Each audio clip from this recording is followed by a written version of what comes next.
Bienvenue à l'Église 180. Si vous êtes ici pour la première fois, sachez que ça nous fait plaisir de vous accueillir et qu'on espère vraiment que votre expérience parmi nous sera des plus agréables. Aujourd'hui, vous allez entendre un discours simple et actuel au sujet de la Bible. Vous pourrez aussi apprécier une musique positive, contemporaine, imprégnée de foi et d'espoir, le tout dans une ambiance décontractée, tout en savourant un bon café.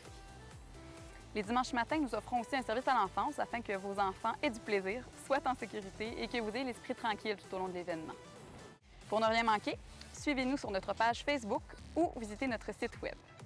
Au nom de toute l'équipe de l'Église 180, bonne rencontre!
Hey, salut tout le monde, vous allez bien? Bienvenue à l'Église 180. Je vous souhaite la bienvenue si vous êtes visiteur ce matin. Peut-être que vous avez commencé vos vacances récemment et puis vous êtes de passage, vous avez décidé de nous visiter. On est content de vous accueillir. Et puis si vous êtes dans la région, vous êtes visiteur aussi, vous êtes régulier, on est content de pouvoir se rassembler, pouvoir parler d'une personne de qui on est passionné, c'est-à-dire Jésus, à travers cette série qu'on a commencée il y a quelques semaines, Histoire de pêche. Je ne sais pas si vous avez des histoires de pêche, je ne sais pas si vous avez des mononcles qui ont des histoires de pêche. On en a tous entendu. Et ces histoires de pêche font souvent allusion à cette expression d'histoires qui nous semblent exagérées puis qui nous paraissent être particulièrement peut-être extraordinaires. Et puis la Bible est remplie de récits qui sont extraordinaires, qui sont particuliers, qui sont spéciaux. Quand on lit ces récits-là, peut-être qu'on en vient un peu, on se dit, il me semble que j'ai peut-être un peu de difficulté à y croire, mais on est prêt à garder notre esprit ouvert puis à tirer les leçons de ce qui est arrivé à ces gens pour qu'on puisse en profiter puis qu'on puisse tirer profit de ça. Une fois que j'étais tout petit, une histoire de pêche qui m'est arrivée, mon frère, qui a 10 ans plus vieux que moi, m'a amené à la pêche. C'est pas mal mon frère qui m'a initié à la pêche. À chaque été, on allait soit dans des rivières, dans des ruisseaux, dans des lacs. On faisait du camping. Et puis, mon frère m'amenait à la pêche. Et puis, c'est lui qui m'a montré comment lancer la ligne à l'eau. Fait que je me souviens qu'il avait pris le temps, à un moment donné, c'était dans les débuts, je me souviens pas si c'était la toute première fois, mais dans les débuts. Et là, il m'explique, comment tenir le fil, comment tirer la petite braquette, et puis après ça, s'en aller, lancer ça pour que ça puisse partir, puis lâcher le fil au bon moment. Fait que là, il me montre tout ça, fait que là, je m'essaye, puis lui, il va un petit peu plus loin. Et puis, évidemment, ça ne marche pas toujours super bien. Fait que des fois, je lance, puis ça tombe direct à côté de moi, ou ça tombe en arrière, ou ça va tout croche. Fait que, ça avance un petit peu, je m'améliore.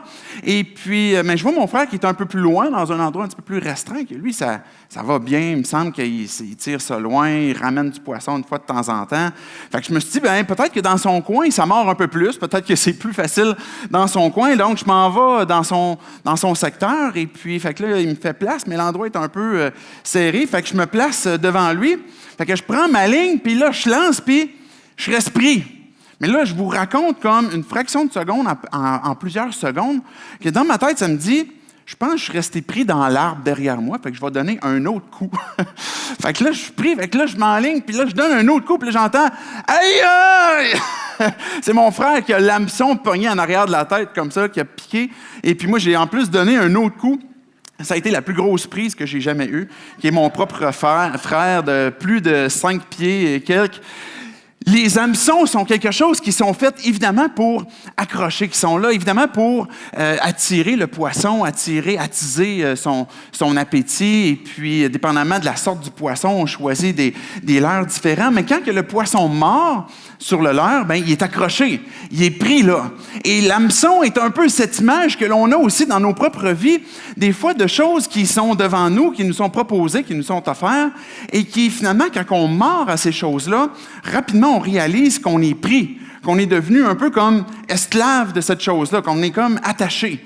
Et des fois, quand on voit ces choses-là, la Bible appelle ça, par exemple, le péché, le mal que l'on peut faire. Et toujours quelque chose d'attirant, quelque chose qui nous attire, qu'on a envie de faire. Puis des fois, on pense même que le péché ou l'hameçon qu'on voit, le leurre qu'on voit, pourrait peut-être même être une solution qu'on pourrait adopter, qu'on pourrait prendre pour solutionner un autre problème dans notre vie. Et finalement, on est encore plus pris. Je trouvais intéressant une des citations que Jim Carrey a faites en entrevue, qui est dans un petit vidéo, qui dit « J'aimerais que tout le monde puisse devenir riche et célèbre et avoir tout ce dont il rêve, de sorte que tous comprennent que ce n'est pas la réponse. » Des fois, on a l'impression qu'il y a des choses qui nous sont offertes, il y a des leurres qui sont là, on souhaite les avoir, on a l'impression qu'ils sont trop loin, mais quand on les obtient, on réalise que finalement, ce n'était pas ça qui était la solution, qui était la réponse pour nous. Le récit qu'on va voir ce matin, ce récit de la Bible, cette histoire de pêche, qui n'est pas littéralement une histoire de pêche, mais un récit extraordinaire, c'est un récit que peut-être vous avez déjà entendu, si vous êtes familier avec la Bible, avec l'Église, vous avez déjà entendu ce titre de Élie et les prophètes de Baal. En fait, c'est l'histoire d'un gars qui a décidé de faire tomber le feu du ciel pour que ses contemporains puissent comprendre qui Dieu est et son interaction qu'il désire avec nous. C'est l'histoire qu'on va voir ce matin et on va tirer 3 leçons pour nos vies. Que tu sois ici, que tu sois pas familier avec l'Église, pas familier avec la Bible et puis que tu aies cette curiosité, cet intérêt spirituel, je suis convaincu que de ces leçons que tu vas pouvoir tirer profit et peut-être pouvoir pousser un peu plus loin cette curiosité, cet intérêt que tu as à l'égard de la Bible. En même temps, les histoires, des fois, de l'Ancien Testament demandent des fois beaucoup de mise en contexte que je ne pourrais pas toujours faire. On en a fait un peu la semaine passée, mais des fois, je vais devoir me limiter à expliquer le récit sans qu'on comprenne tous les points qui sont derrière. Si vous êtes familier avec la Bible, vous êtes croyant, vous avez déjà placé votre foi en Jésus, mais ces 3 leçons-là vont être absolument aussi pertinentes pour vos vies aujourd'hui, même si c'est une histoire qui peut dater de plusieurs années. Fait que j'aimerais qu'on puisse prier tout simplement pour dire à Dieu qu'on ouvre nos cœurs, on veut ouvrir nos pensées et que lui puisse venir nous parler ce matin. Fait que prions. Dieu, on veut te dire ce matin qu'on veut prendre le temps de s'arrêter, qu'on a pris le temps de consacrer ce temps pour écouter ta parole, pour chanter tantôt, pour participer à cette communion qui est la table du Seigneur. On a décidé, Dieu, de prendre cette matinée, puis on veut arrêter nos pensées. On veut arrêter nos inquiétudes, on veut arrêter tout ce qui nous emmène à réfléchir plus loin et ne pas profiter de ce moment présent. Et que Dieu, avec ton esprit, que tu puisses venir nous parler, que cette parole puisse être une parole de précision avec chacune de nos vies. Toi qui nous connais chacun d'entre nous, que tu puisses venir nous parler, nous encourager et nous transformer à travers ce récit qu'on va lire ce matin. Et c'est dans le nom de Jésus qu'on prie ces choses. Amen. Donc, le récit de l'Ancien Testament, de Élie,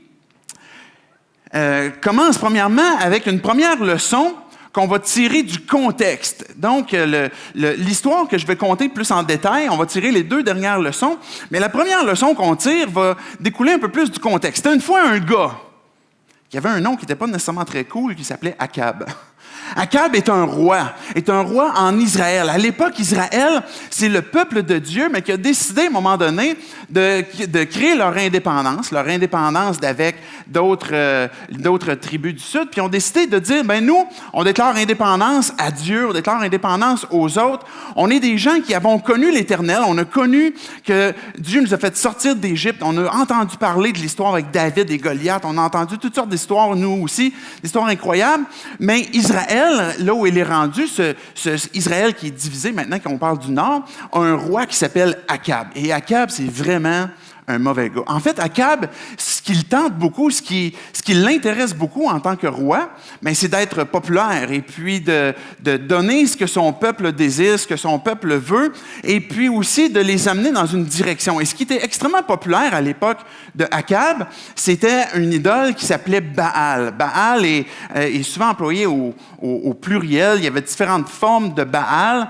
mais Baal, essentiellement, c'est le dieu de la pluie, le dieu de l'orage. Et puis, Baal est marié dans cette mythologie là, de cette période. En fait, avant que je poursuive avec Baal, Akab, il était marié à une femme qui n'était pas cool, elle non plus, puis même le Nouveau Testament en parle, elle s'appelle Jézabel. Jézabel était une femme extrêmement méchante et puis encourageait son mari à faire le mal aussi. Jézabel, elle vénérait une déesse qui s'appelait Astarté. Donc, Astarté et Baal sont un couple dans leur compréhension des idoles. Et puis, Akab, lui, il dit au peuple, si vous faites un culte à Baal, à Astarté, il va vous envoyer les pluies, il va vous envoyer Astarté. C'est une déesse qui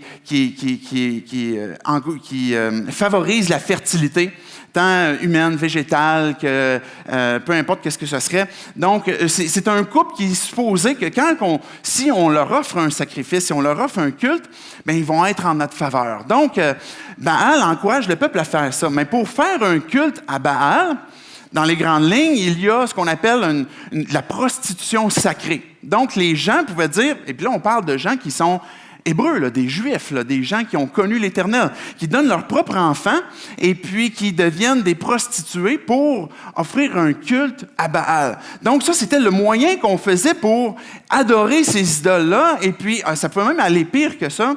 Les naissances, des fois, de ces offrandes-là ou bien de certaines personnes dans le pays pouvaient même être leur enfant. Donc, ils pouvaient sacrifier leur enfant à ces idoles-là et sacrifier au sens absolu, dans le sens qu'ils le livraient à la mort. Donc, il y avait toutes sortes de façons, même de l'automutilation, pour essayer de gagner la faveur de Baal et puis d'Astarté. Donc, ça, c'est Akab. Akab est ce roi qui est méchant, qui est austère, que personne ne va aller confronter. Et puis, on peut déjà regarder un des versets qui parle d'Akab et puis Jézabel pour qu'on puisse comprendre qui sont clairement. Ça dit, 1 Roi 21, 25 à 26, « Il n'y a eu personne qui se soit livré, qui se soit lui-même vendu comme Akab pour faire ce qui est mal aux yeux de l'Éternel, et sa femme Jézabel l'y poussait. Il a agi de manière la plus abominable en suivant les idoles, comme le faisaient les Amoréens, ces peuples que l'Éternel avait dépossédés devant les Israélites. » Donc, c'était Akab et Jézabel. Et puis, ces dieux-là, ces divinités-là existaient dans le pays, même avant que Josué entre en terre promise. Donc, lui, Akab, son désir, c'était de suivre ce qui était populaire à l'époque où il vivait. Qu'est-ce qui était populaire? Qu'est-ce qui était là? Puis là, on va l'intégrer à nos vies, puis on va s'assurer que ça va satisfaire aussi les gens. Mais dans l'histoire, il y a un autre personnage clé aussi qui s'appelle Élie. Élie est un personnage clé parce qu'il va revenir aussi, même au sens figuré, dans le Nouveau Testament, à quelques reprises. Élie est un prophète. Un prophète, c'est quelqu'un on pourrait simplifier ça en disant que c'est un preacher. C'est quelqu'un qui va prêcher, qui est envoyé par Dieu, qui est envoyé par l'Éternel pour ramener le cœur du peuple à lui, puis suivez l'Éternel. Et Élie est ce prophète-là. Et souvent, le prophète va avoir de ces paroles aussi qui vont concerner le futur et qui vont s'accomplir. Et c'est ça qui fait que souvent, la prophétie pouvait être aussi surnaturelle et annonçait des choses futures qui allaient se produire. Donc, Élie, lui, il s'est dit, je m'en vais voir Akab, puis je vais le confronter. Et puis, comme je disais tantôt, on ne s'enligne pas pour aller confronter le roi aussi facilement. Donc, Élie s'en va voir Akab et puis va lui dire, Akab, j'ai prié l'Éternel, je suis son serviteur, et puis il ne pleuvra pas. Il n'y aura pas de rosée tant et aussi longtemps que je ne vais pas prier pour l'inverse. Comprenez-vous la confrontation qui vient d'arriver entre l'Éternel et Baal, le dieu de la pluie? Élie arrive à Akab et lui dit « c'est fini la pluie ». Puis Astarté, qui est la déesse de la fertilité, puis que les choses vont se multiplier, ben en fait, avec la sécheresse, on a vu en Samarie, en Israël, que ce qui se produit, c'est plutôt une famine, une sécheresse. Les gens souffrent de la faim. Et c'est pas la fertilité, c'est plutôt le contraire. Les gens sont dans la souffrance à cause de cette sécheresse-là. Et puis, Élie, finalement, a fait cette prière, puis c'est accompli ce qui devait se produire, c'est-à-dire qu'il n'a pas plu pendant un certain temps. Maintenant, il s'en va voir Akab, et on voit ce qu'il a dit en 1 Roi 18, versets 25 et 26. Akab partit à la rencontre d'Élie. À peine l'eut-il aperçu qu'il lui dit « Est-ce toi qui jettes le trouble en Israël? » Élie répondit, « Je ne trouve pas Israël, au contraire, c'est toi et ta famille qui le faites, puisque vous avez abandonné les commandements de l'Éternel et que tu as suivi les Baals. » On se retrouve 3 ans plus tard, et puis après une sécheresse, et puis là, Élie va voir Akab, puis là, Akab, il fait juste le voir au loin, parce que ce type de prophète-là, on le reconnaît de loin, parce qu'il porte un manteau de poêle, en plus en sécheresse. Et son habit, il a comme un manteau de fourrure, il y a comme une ceinture, il y a un look particulier. Akab, il le voit de loin, puis il dit « Hey, c'est toi qui fous le trouble ici! C'est à cause de toi qu'on est dans la sécheresse. » Et là, Élie va lui répondre « Non! C'est à cause de toi, c'est à cause de ce que tu fais, c'est à cause de ce que tu as choisi, de vouloir choisir dans ta culture populaire ton idole, de vouloir la servir et par le fait même d'oublier qui Dieu est et ce qu'il a fait pour nous puis ce qu'il veut faire encore pour nous. » Et là, Élie va lui ramener ça. On est tous susceptibles, c'est la première partie de l'histoire où on voit le contexte avant qu'on aille plus loin, où on est susceptible de s'éloigner de Dieu. La première leçon qu'on tire de ce contexte-là, c'est que c'est facile de s'éloigner. Ou c'est facile de rester loin. Quand on regarde le peuple à travers l'histoire, par exemple dans la Bible, on voit continuellement qu'il s'approche de Dieu, puis il s'éloigne, il s'approche, puis il s'éloigne, il s'approche, puis il s'éloigne. Et puis c'est exactement ce qui s'est produit au moment où Élie vient voir Akab. Akab s'est éloigné, puis il a conduit aussi le peuple avec lui loin de Dieu. Les idoles, les statuettes, comme on vient de parler, ça n'a plus tant rapport aujourd'hui. C'est quelque chose qui n'existe pas dans notre culture. En tout cas, si ça existe, c'est très, très peu exposé. Mais la problématique est toujours la même. La problématique, c'est qu'on deal toujours avec le même cœur. La raison pour laquelle on est constamment en train de s'éloigner de Dieu, que tu sois croyant ou que tu ne sois pas croyant, si tu ne crois pas en Dieu, peut-être que tu as des fois cette attirance, cette curiosité, cet intérêt de t'approcher de Dieu, mais ça se peut qu'à un moment donné, un jour ou l'autre, tu vas te retrouver comme « ouf ».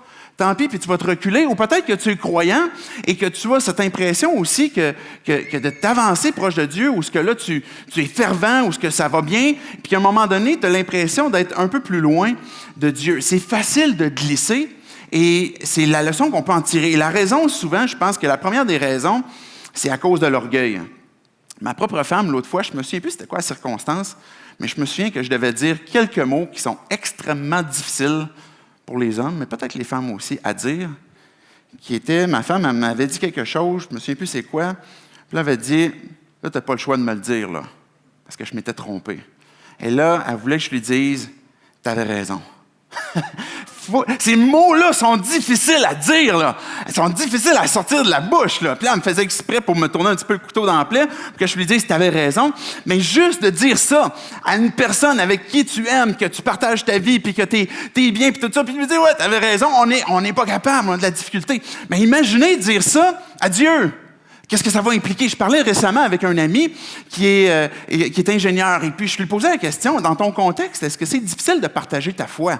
Parce que c'est un milieu très cérébral, très scientifique, et puis avec cet ami-là, c'est un croyant, puis il dit, je partage ma foi avec ces gens-là, puis je leur dis, quand que, par exemple, on conçoit, parce que c'est une équipe d'ingénieurs, on conçoit, mettons, une colonne en béton armé, ça nécessite une réflexion, ça nécessite des calculs. Et puis il dit, mais quand je regarde le corps humain qui est de loin plus complexe que ça, Pour moi, c'est justement une évidence comme quoi que ça ne peut pas être le fruit de hasard. Donc, il utilise ces choses-là, c'est ce qu'il est, pour expliquer ce qu'il croit. Et là, ce qu'il disait, c'est que, mais il dit, je ressens continuellement que quand j'expose ces choses-là, puis quand j'emmène la personne à considérer qu'il pourrait y avoir un architecte, qu'il pourrait y avoir un ingénieur derrière, par exemple, les différents systèmes naturels que l'on a, bien là, il y a comme un mur ou quelque chose qui bloque parce que va s'en suivre, si on ouvre notre esprit à dire, oui, OK, je crois ça, qu'il y a un créateur, mais une série de questions vont suivre de, mais maintenant, qu'est-ce que ça veut dire pour moi? S'il y a un créateur, s'il y a un Dieu, peut-être que je suis mieux de continuer de croire qu'il n'existe pas, qu'il n'est pas présent. Parce que si j'ouvre mon esprit à ça, mais je vais devoir nécessairement me poser la question, mais qu'est-ce qu'il me veut, ce Dieu-là? Et si on ne le connaît pas, mais ça peut faire peur. Donc, l'orgueil est un moyen qui est la raison, une des raisons pour lesquelles on peut glisser facilement loin de Dieu ou on peut rester loin de Dieu. On parlait la semaine passée en groupe Connexion chez nous. On avait cette discussion autour de l'idée de suivre Jésus. Et puis, je posais la question, qu'est-ce que ça vous coûte, vous autres, de suivre Jésus? Qu'est-ce que ça coûte que de suivre Jésus? Et puis, il y avait différentes réponses qui étaient données, qui résument bien aussi des raisons pour lesquelles on a de la difficulté c'est facile de s'éloigner ou de rester loin. Puis de ces réponses-là sortait, par exemple, le confort. Mon confort m'emmène à ne pas vouloir sacrifier pour rester proche de Dieu, des choses que je désire. Peut-être que des fois, certains disaient, ça peut être même des règles. L'Église, on dirait que des fois, elle a placé certaines règles qui sont là, et puis là, ça peut devenir un frein où je ne suis pas capable de toutes faire ces règles-là, je ne suis pas capable de toutes les accomplir, ou à l'inverse, si je les fais toutes, mais j'ai l'impression que je suis en train de perdre la vie qu'il y a dans la foi, donc ça devient quelque chose de légaliste. Et ça nous emmène à glisser loin de Dieu, à s'éloigner. On regarde des fois, on a le regard des gens, d'autres partageaient en disant le regard des gens, les attentes des gens, les standards, pas tant divins, mais les standards humains des fois qui sont placés, que quand je viens à l'Église, bien, si les gens me regardent, puis je ne fit pas dans le standard des familles qui viennent ici, puis moi j'ai une circonstance un peu atypique, bien là, c'est difficile pour moi. Et à ce moment-là, ça peut devenir une occasion justement de s'éloigner un peu. Certains disaient par exemple, bien, quand je partage ma foi avec des non-croyants, mais ils vont me dire, bien, ta foi te nuit. La façon que tu crois en Dieu, il me semble que c'est pas logique sur la terre. C'est pas logique, ça, comme pour vivre sur le plancher des vaches. Et ça pouvait devenir une occasion de juste s'éloigner aussi de Dieu. C'est pas que ces gens-là disaient qu'ils s'éloignaient continuellement, mais c'était des luttes ou des choses qui étaient difficiles à sacrifier pour continuer de suivre Jésus. Jésus a parlé des difficultés, des persécutions qui peuvent nous éloigner de lui, des préoccupations du monde, les attraits. Et comme Akab, on est susceptible de ne pas chercher des idoles avec des statuettes, mais peu importe, mais de plutôt prendre ce qui est populaire dans notre culture, ce que le monde veut, ce que le monde désire, ce qui est l'idole. Et quand on dit idole, on ne parle pas au sens Carey Price ou peu importe votre chanteur préféré, là. On parle de quelque chose qui prend la place de Dieu.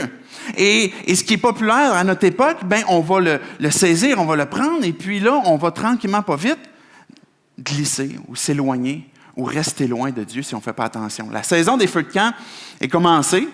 Il ne pleut pas trop, en tout cas, jusqu'à là. Peut-être que vous allez partir en camping, peut-être que vous allez en faire chez vous. Mais on a possiblement tous eu cette expérience de feu de camp où des fois, la nuit est fraîche, on est proche du feu, puis on sent sa chaleur, on sent qu'on est réchauffé, on est bien, on parle avec les gens autour de nous.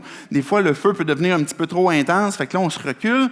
Et puis, à un moment donné, le feu il baisse un peu en intensité, puis sans s'en rendre compte, on réalise qu'on est rendu qu'on a froid. On est rendu qu'on est un peu plus loin en arrière. Et que là, on a un choix qui est devant nous, mais là, justement, de revenir pour se réchauffer. Et notre marche avec Dieu peut nous amener à justement, à un moment donné, si on n'est pas vigilant, à juste glisser et s'éloigner. Et c'est le contexte qu'on a vu de cette histoire-là, c'est que c'est facile. C'est facile de s'éloigner. Ces choses qui leur sont arrivées à ce peuple-là, leur sont arrivées pour nous servir d'exemple. Et qu'on n'est pas mieux qu'eux autres, on n'est pas plus fort qu'eux autres, mais on le sait qu'on doit prendre garde de tomber si on pense qu'on est fort, et qu'on sache que c'est fragile et que c'est possible. Mais la deuxième leçon que ce récit nous enseigne, c'est qu'il faut prendre position. Il faut prendre position. L'histoire continue avec, je vous ai placé le contexte, Élie arrive devant Akab 3 ans après, et là, Élie, il dit au roi Akab, va chercher ton peuple, Va chercher tes prophètes de Baal puis tes prophètes d'Astarté, puis emmène-les tous ici, puis on va faire un défi. On va régler ça comme ça. On va faire tes prophètes de Baal, c'était 450, plus les Astartés, ça faisait 400, c'était 850. Et puis, Élie dit qu'eux, ils fassent un sacrifice. On va faire un autel chacun, vous pour vos dieux, puis après ça, moi pour l'Éternel. Et puis, on va préparer un sacrifice qu'on va placer dessus, l'autel. Et puis, mais personne de nous allume le feu. Okay? C'est la seule règle, on n'allume pas le feu. Et là, le feu qui va allumer l'autel en question, qui va allumer le sacrifice, sera le Dieu qui est Dieu. Vous comprenez? Donc, si c'est Baal qui est Dieu, suivez-le. Si c'est l'Éternel qui est Dieu, suivez-le. Regardez ce que Élie va dire, et c'est un texte vraiment très intéressant aussi, puis c'est le challenge qui nous est lancé encore aujourd'hui, de prendre position. Alors, Élie s'approcha de tout le peuple et dit « Jusqu'à quand aurez-vous un comportement boiteux? Si c'est l'Éternel qui est Dieu, suivez-le. Si c'est Baal, suivez-le. » Et le peuple ne lui répondit rien. Élie dit au peuple, « Je suis resté le seul prophète de l'Éternel, et il y a 450 prophètes de Baal. » Élie fait apporter ces deux taureaux-là, ils font apprêter les prophètes de Baal, commencent à apprêter leur sacrifice, et là commencent des invocations. Et le texte nous raconte qu'ils se sont mis à prier, se sont mis à crier, se sont mis à sauter en interpellant Baal. Baal, intervient, Baal, fais quelque chose. Et puis là, ça ne marchait pas, ça n'avançait pas. Même Élie, je ne sais pas si je vous le conseillerais, mais Élie a commencé même à se moquer d'eux. Et regardez ce qu'Élie dit. Criez à haute voix, puisqu'il est Dieu. Il doit être en train de penser à quelque chose, ou bien il est occupé, ou encore en voyage. Peut-être même qu'il dort, on ne sait pas. Et il va se réveiller, poursuivre. Alors là, Élie, on est rendu à midi. Là. Ils ont passé du matin, on est rendu à midi. Et là, Élie va commencer à les narguer un peu. Et là, eux autres vont commencer à sauter, vont commencer à crier encore plus fort, à prophétiser au nom de Baal. Et là, ils vont même commencer à se faire des incisions, que le texte dit. Ils vont prendre des couteaux puis commencer à faire couler le sang sur leur corps pour essayer d'attirer la faveur de Baal. Puis Baal intervient, là, c'est le temps. Là. Il y a un challenge, puis c'est le temps que tu interviens. Et puis, c'est passé comme ça toute la journée jusqu'au soir. Et Élie, finalement, il a dit, maintenant, ça va être mon tour. Élie a pris son autel, qu'il a rebâti, qu'il a dédié à l'Éternel, en prenant 12 pierres. Il les a replacées. Et puis, regardez ce que Élie dit, plutôt ce que le texte dit de ce qu'il a fait. Le prophète Élie s'avança et dit, juste avant que je le lise, je réalise que c'est sa prière, on ne va pas la lire tout de suite. Et il finit son autel, mais j'ai oublié de mentionner une particularité qu'il a faite sur son autel. C'est qu'il a fait approcher 4 cruches remplies d'eau.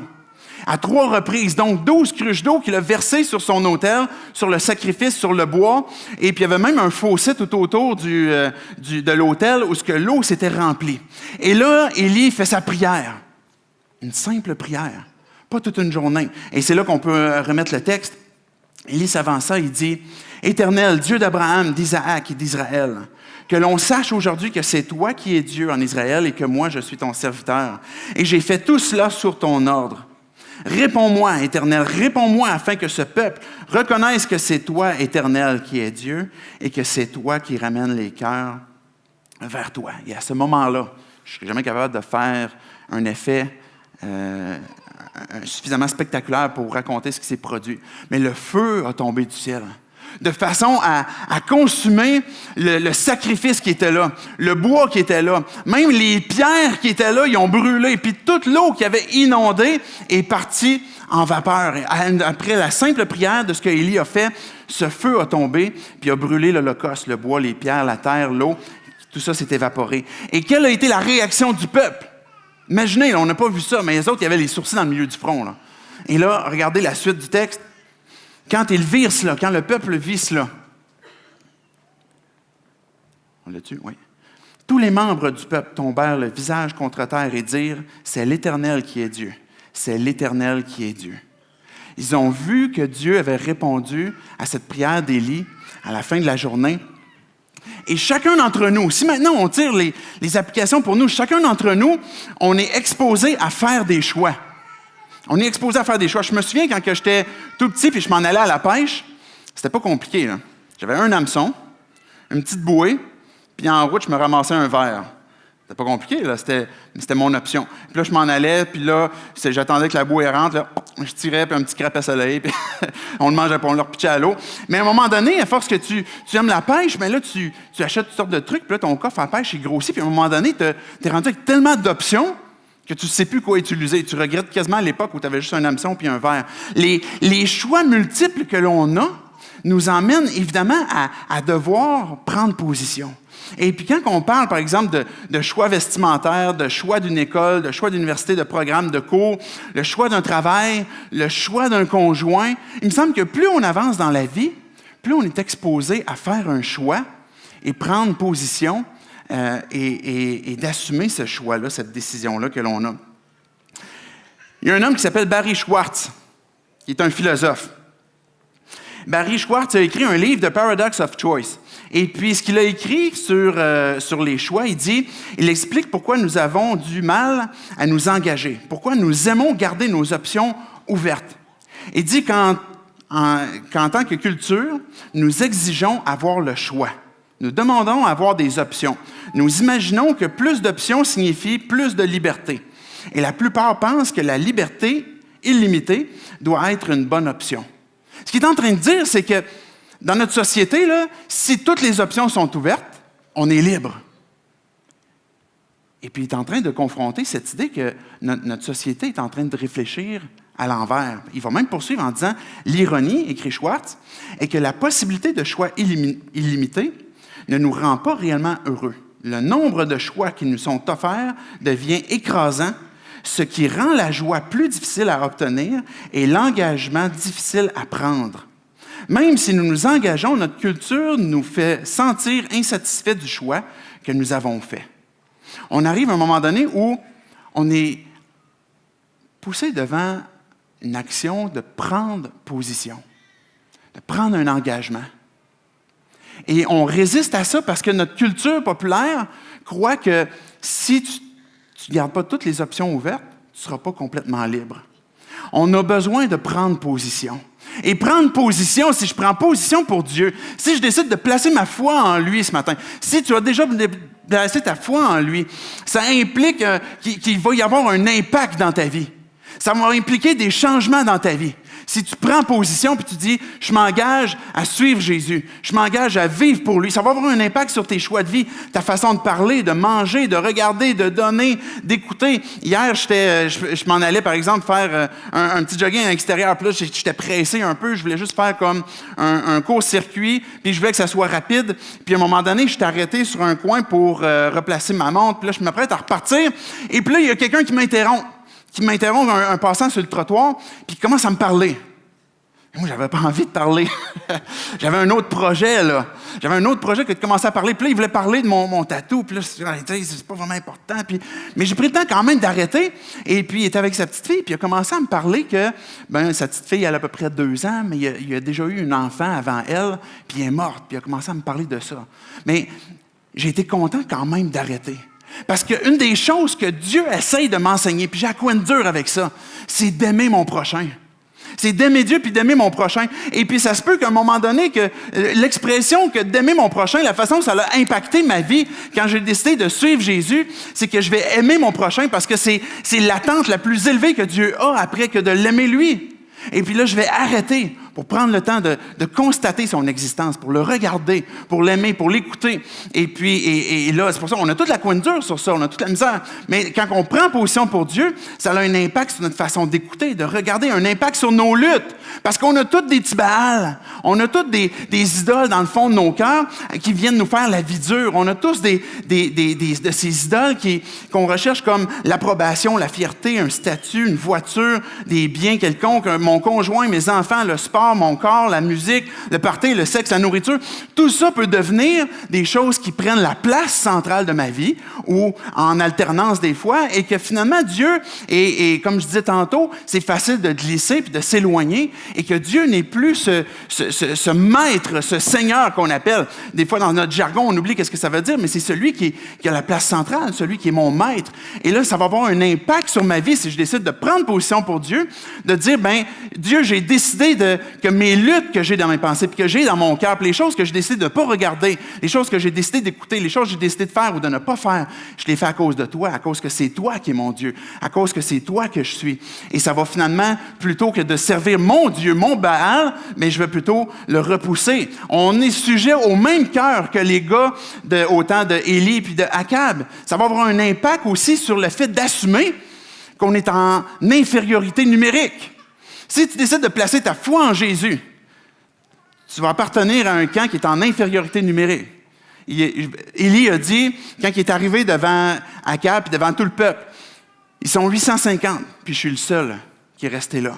Et je veux vous parler de l'Éternel, je veux vous parler de lui. Et c'est de lui que je veux vous parler. Et il a été le témoin que Dieu voulait qu'il soit. Mais ça se peut qu'il faut que tu sois prêt à considérer qu'à un moment donné, il y a des gens qui vont se moquer de toi. Il y a des gens qui vont pas comprendre pourquoi tu crois. Il y a des gens qui vont dire, mais oui, non, c'est quoi ton histoire de croire en Jésus en 2017? Et puis de ne pas comprendre comment ça se fait que toi, tu le suis puis que tu suis encore ses enseignements. J'ai une amie qui m'écrivait la semaine passée ou l'autre d'avant pour me poser des questions parce qu'elle a un ami proche qui est athée puis lui posait des questions difficiles. Et sur, par exemple, l'authenticité des Écritures et puis des trucs comme ça. Puis elle avait plein de questions. Mais je voyais en elle qu'elle était éprouvée et qu'on est éprouvé. Et il n'y a pas de surprise parce que Jésus l'a dit lui-même. Il a dit, vous allez être éprouvés. Et là, je ne vais pas ouvrir une porte trop grande, mais quand on parle dans l'Apocalypse du 666, le principe qui est à retenir, avant de tout le temps fabuler sur des choses futuristes, c'est le principe qui est à retenir, c'est que les croyants ont décidé de faire une vie qui correspond à celle du royaume, plutôt que celle qui est terrestre, qui est charnel, qui est de satisfaire mon propre cœur et ma propre idole. Et quand que je décide de ne pas m'associer à ce nombre humain que l'Apocalypse parle, mais c'est de dire, je décide de vivre dans le royaume. Et ma première priorité, c'est de rechercher le royaume et sa justice. Et c'est ça que je veux servir. C'est à ça que je veux m'associer. Et ça va avoir un impact dans ma vie. Où je prends une résolution. Jésus a dit, le royaume des cieux est forcé, puis c'est les violents qui s'en emparent. Ceux qui décident, ils sont résolus. Et puis qu'avec force, ils vont décider de persévérer et de continuer puis de vivre dans le royaume. On a vu dans le récit que la façon que les prophètes de Baal interpellaient les idoles les amenait à la destruction. Crier, prier, prophétiser, se mutiler. Et puis qu'est-ce qu'ils ont obtenu en retour? Un silence. Un silence absolu, avec rien. Servir nos idoles. Encore aujourd'hui, servir les idoles que l'on a dans notre cœur vont continuellement nous détruire, nous humilier, briser notre âme, créer le doute, nous lier. Et c'est la raison pour laquelle Dieu ne veut pas qu'on aille vers les idoles, parce qu'il sait que c'est des leurres et que quand on mord à ça, on est accroché. Et Dieu, il dit, prenez position pour moi. Prenez position pour moi. Dieu voyait que ce peuple-là, de servir les Baals, je parlais tantôt de leur rite de culte, mais qui détruisait le peuple, qui détruisait leur famille, qui détruisait leurs âmes aussi. Élie est arrivé devant Dieu simplement en priant, sans complication, sans mutilation. Et Jacques, le frère de Jésus, parle de Élie dans son épître. Puis il dit, Élie, il est de la même nature que vous et moi. C'est le même gars, là, même lutte, là. C'est pas un surhomme. Puis il a prié. Puis ça s'est accompli. Dieu écoute la prière d'Élie et Dieu écoute ta prière. Mais pour ça, on a besoin de prendre position. Avant que je termine avec la dernière leçon qui va nous conduire ultimement avec la table du Seigneur, c'est que ce feu qui est descendu, qui est l'aspect spectaculaire du récit comme tel, quand ce feu a descendu, on pourrait s'arrêter peut-être à juste une expression tape à l'œil de ce qui vient d'arriver, puis comme, hey, le feu est descendu du ciel. Mais ce qu'il faut comprendre, c'est que ce qui vient de se produire, c'est la gloire de Dieu qui vient de se manifester. C'est la raison pour laquelle le peuple est tombé face contre terre, parce qu'ils ont vu la gloire de Dieu se manifester. Et la gloire de Dieu, quand est-ce qu'elle apparaît? Quand est-ce qu'elle arrive dans nos vies encore aujourd'hui? C'est pas dans un moment mystique. C'est pas dans un temps où on est en louange, puis là, il y a juste là que la gloire de Dieu, à un moment donné, va se frayer un chemin pour apparaître. La gloire de Dieu, c'est la présence de Dieu dans nos vies. La gloire de Dieu, c'est quand que Dieu se manifeste dans nos vies. Et Dieu l'a fait à ce moment-là, au temps d'Élie, pour manifester sa présence sur le peuple. Son désir que d'être présent avec le peuple et de vivre avec eux. Mais la présence de Dieu est aussi dans ta vie. Et c'est la raison pour laquelle que Corinthiens nous dit que tout ce que vous faites, que ce soit du manger ou que ce soit boire, même les petites choses, que ce soit pour la gloire de Dieu. Parce que Dieu est présent. Parce que Dieu est là, parce que Dieu se manifeste. Et là, on parle du récit qui est tombé du feu du ciel, puis vous irez lire le chapitre suivant de 1 Roi 19, puis tout d'un coup, Élie est en dépression, puis s'en va dans une grotte, et Dieu s'est manifesté encore une fois, puis a révélé sa gloire, puis dans un murmure, dans une petite brise, doux et léger. Puis c'était pas le feu. Il y avait un tonnerre, il y avait eu du feu, tout le kit, puis Dieu n'était pas là. Il était dans un doux vent, murmure. C'est là que la gloire de Dieu, la présence de Dieu s'est manifestée. Ce que Dieu nous dit, c'est « Je suis là, je te cherche, je veux te bénir. » C'est ça qu'il est en train de dire au peuple. Quand que c'est la gloire de Dieu nous apparaît, quand la présence de Dieu vient cogner à la porte, c'est Dieu qui est en train de nous dire « Je veux te donner la vie. Je veux que tu arrêtes de te détruire ou détruire les autres. Je veux que tu vives avec moi dans tout ce que vous faites. Faites-le pour la gloire de Dieu. » On a à faire un choix. C'est cette deuxième leçon qui nous est laissée à travers le texte. Jusqu'à quand boiterez-vous, qu'Élie disait au peuple? De prendre un engagement. Dieu nous dit, je te veux en entier. Si tu entends Dieu frapper présentement à ta porte, parce qu'il t'appelle à revenir à lui, ou il t'appelle à venir à lui pour une première fois, tu as besoin de prendre une position, de prendre une décision et de faire un choix. Et le statu quo, quand on le choisit, c'est un choix aussi.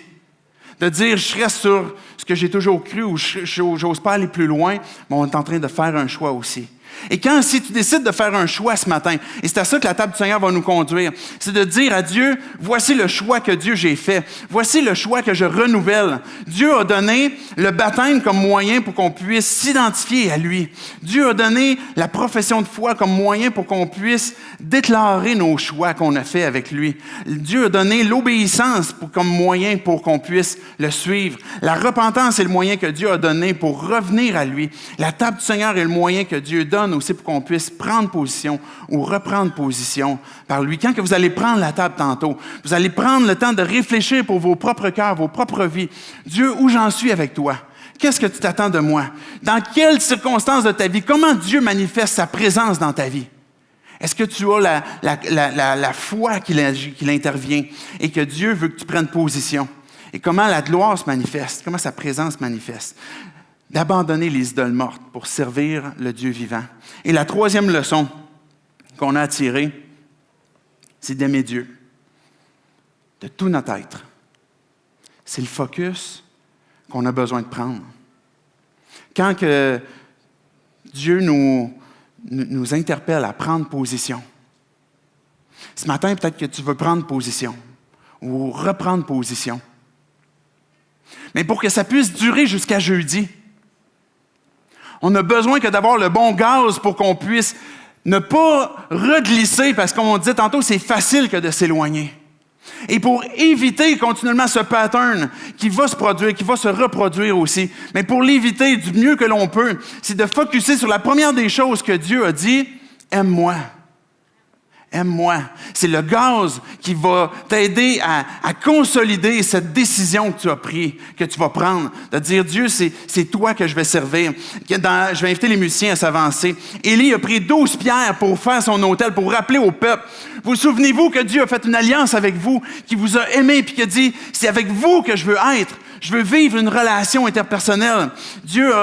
Élie a rappelé ces choses-là au peuple. Et Dieu a dit que c'est lui qui ramène les cœurs vers lui.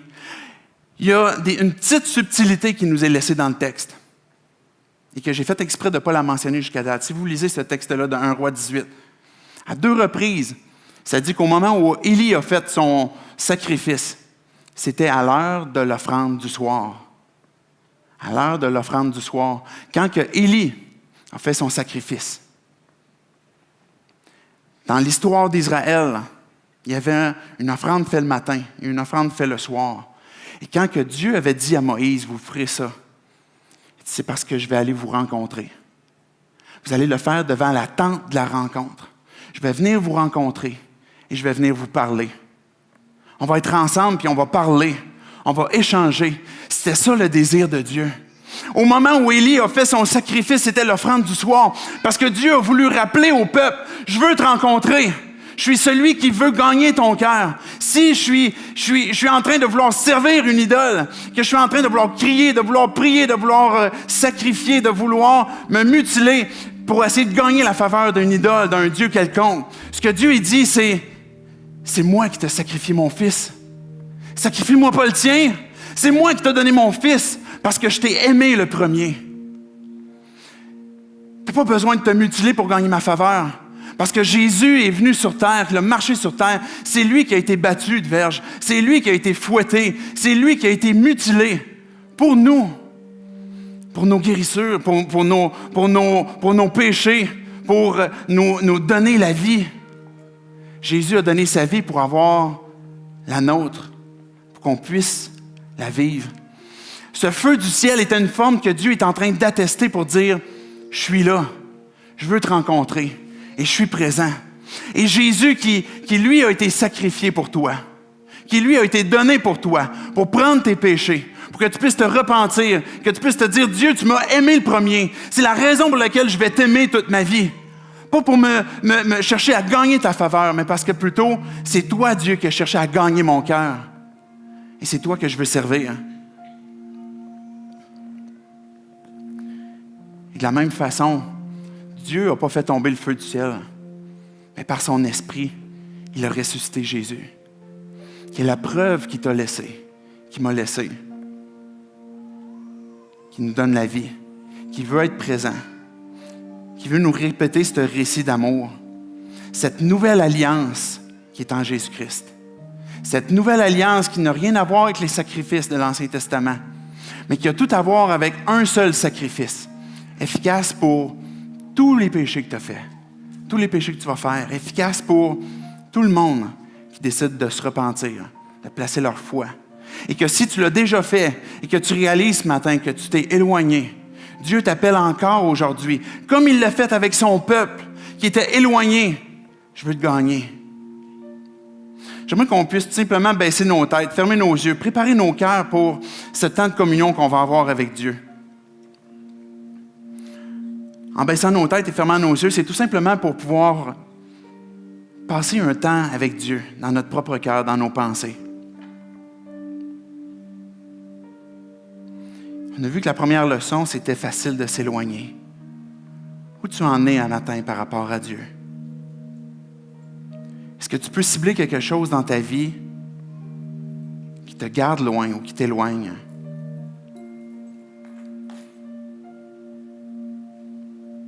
Si tu n'as jamais placé ta foi en Jésus, est-ce que tu es prêt à reconnaître ce matin que ce qui te garde séparé de Dieu, c'est le péché. C'est le mal que tu as fait, que tu vas faire.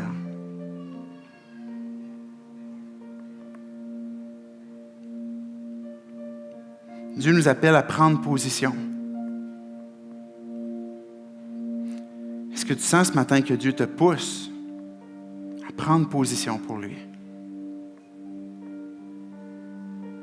Et à dire, je vais l'affirmer. Je veux le vivre. Je vais arrêter de repousser à plus tard. Ou que si Dieu t'appelle à revenir à lui parce que tu es son enfant, Dieu t'appelle ce matin à prendre position. Sans tarder. De tout simplement lui dire, Dieu, c'est toi que je veux servir. C'est toi que je veux suivre. Que si tu n'as pas placé ta foi en lui, de prendre position pour Dieu, c'est tout simplement de lui dire, Dieu, je te demande ton pardon. Parce que tu m'as donné ton Fils Jésus-Christ pour me pardonner. Je reconnais que je suis séparé de toi. Je reconnais que plusieurs fois tu m'as appelé à venir.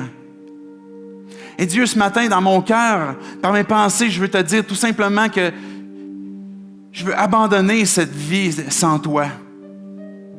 Que Dieu, je crois que tu as cherché à venir me rencontrer.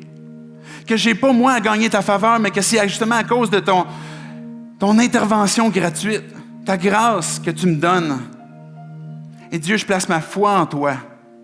Et Dieu, si j'ai déjà placé ma foi en toi, je veux te dire que je veux délaisser ce que j'ai commencé à pratiquer qui m'éloigne de toi. J'ai besoin de ton aide, j'ai encore besoin de ta grâce, j'ai besoin de placer ma confiance encore en toi pour te suivre. Mais Dieu, ce matin, on veut se rappeler aussi que tu nous as aimés, que tu es celui qui a manifesté ton amour envers nous le premier, que tu nous as donné ton Fils Jésus. Dieu, dans ta nature, tu es amour. Et tu nous as prouvé ton amour en nous donnant ton Fils.